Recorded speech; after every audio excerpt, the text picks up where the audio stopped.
गहलोत साहब ने उस कानून को जो बिल आया अभी कानून नहीं बना है। जो बिल आया है वो बिल किसी जाति, किसी समुदाय, किसी धर्म या एरिया विशेष के विरुद्ध नहीं। अनेक क्षेत्रों में पौने पौने दावों पर जमीन बेचने, जायदाद बेचने के लिए कुछ वर्ग को मजबूर किया जाए। ऐसा वातावरण पैदा किया जाता है कि मजबूर होकर उस क्षेत्र में होकर पलायन करना पड़ता है। ये कानून आवश्यकता पड़ने पर उस क्षेत्र को अशांत घोषित करेंगे, पर उससे पहले इसकी निष्पक्षता से जांच होगी। राजस्थान में डिस्टर्ब एरिया एक्ट को लेकर सियासत गर्मा गई है। पूर्व मुख्यमंत्री अशोक गहलोत ने इसे कानून को लेकर भाजपा सरकार पर तीखा हमला बोला है। अशोक गहलोत ने ट्वीट कर इसे राजस्थान की संस्कृति, भाईचारे और सौहार्द के खिलाफ बताया है और यहाँ तक कि ये भी कहा कि भाजपा सरकार राजस्थान को अशांत घोषित करने में तुली है। लेकिन अब सरकार की ओर से अब हमले का जवाब भी उतना ही तीव्रता से आया है। अशोक गहलोत ने अपने ट्वीट में कहा कि जिस राजस्थान की पहचान पधारो हमारे देश, अपनायत और भाईचारे से रही है, उसी राजस्थान को भाजपा सरकार अब डिस्टर्ब्ड एरिया एक्ट के जरिए अशांत घोषित करना चाहती है।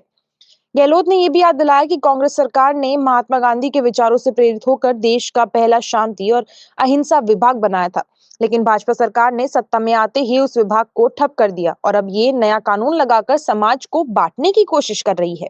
पूर्व मुख्यमंत्री का आरोप है कि ये कानून न सिर्फ सामाजिक सौहार्द को नुकसान पहुंचाएगा, बल्कि आम लोगों की संपत्ति के मूल्य को भी गिराएगा और प्रशासनिक विफलताओं से ध्यान हटाने के लिए पोलराइजेशन का रास्ता अपनाया जा रहा है। अब गहलोत के इन आरोपों पर भाजपा सरकार की ओर से कड़ा पलटवार किया गया है। जोधपुर दौरे पर पहुंचे कैबिनेट मंत्री जोगाराम पटेल ने अशोक गहलोत के बयान को बेबुनियादी बताया है। मंत्री का कहना है कि गहलोत ने कानून का मसौदा पढ़े बिना ही बयानबाजी की है। सुनिए क्या कुछ कहा कैबिनेट जोगाराम पटेल ने। सबसे पहले तो गहलोत साहब ने उस कानून को जो बिल आया अभी कानून नहीं बना है। जो बिल आया है हमारे यशस्वी मुख्यमंत्री भजनलाल की कैबिनेट में उसको जो स्वीकार किया है उसको पढ़ा ही नहीं। वो बिल किसी जाति, किसी समुदाय, किसी धर्म या एरिया विशेष के विरुद्ध नहीं। लंबे समय से ये शिकायतें आ रही है, इनपुट मिल रहा है कि एरिया विशेष में लोगों के धार्मिक भावना से अनुसार हो, अन्य किसी कारणों से हो, सामाजिक असंतुलन हो रहा है, जनसंख्या असंतुलन हो रहा है। अनेक क्षेत्रों में पौने पौने दावों पर जमीन बेचने, जायदाद बेचने के लिए कुछ वर्ग को मजबूर किया जा रहा है। ऐसे क्षेत्र पनप गए हैं जहाँ दूसरे समुदाय के लोग ना तो वहाँ रह सकते हैं और ना रहने के लिए कोई स्थान ही दिया जाता है। ऐसा वातावरण पैदा किया जाता है कि मजबूर होकर उस क्षेत्र में होकर पलायन करना पड़ता है, दंगा हो जाता है। ऐसी स्थिति में ये कानून आवश्यकता पड़ने पर उस क्षेत्र को अशांत घोषित करेंगे, पर उससे पहले इसकी निष्पक्षता से जांच होगी कि क्या ऐसी संभावनाएं, ऐसी सर्कमस्टांसेस है कि अशांत क्षेत्र घोषित किया जाए। और एक बार कोई अशांत क्षेत्र घोषित होता है तो उसकी अधिकतम अवधि 3 वर्ष है। उससे पहले उसको कभी भी समाप्त किया जा सकता है। जब भी सरकार के ध्यान में आएगा कि अशांत क्षेत्र रखने की आवश्यकता नहीं है तो उसको समाप्त किया जा सकता है। 1 महीने के लिए हो सकता है, 2 साल के लिए हो सकता है।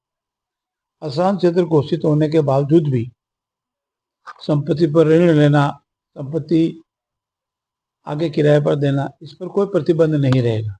लेकिन अशांत क्षेत्र घोषित होने के उपरांत बिना विधिवत इजाजत लिए संपत्ति को लेट आउट करना, किराए पर देना, खाली करना या विक्रय करना, ये प्रतिबंधित रहेगा।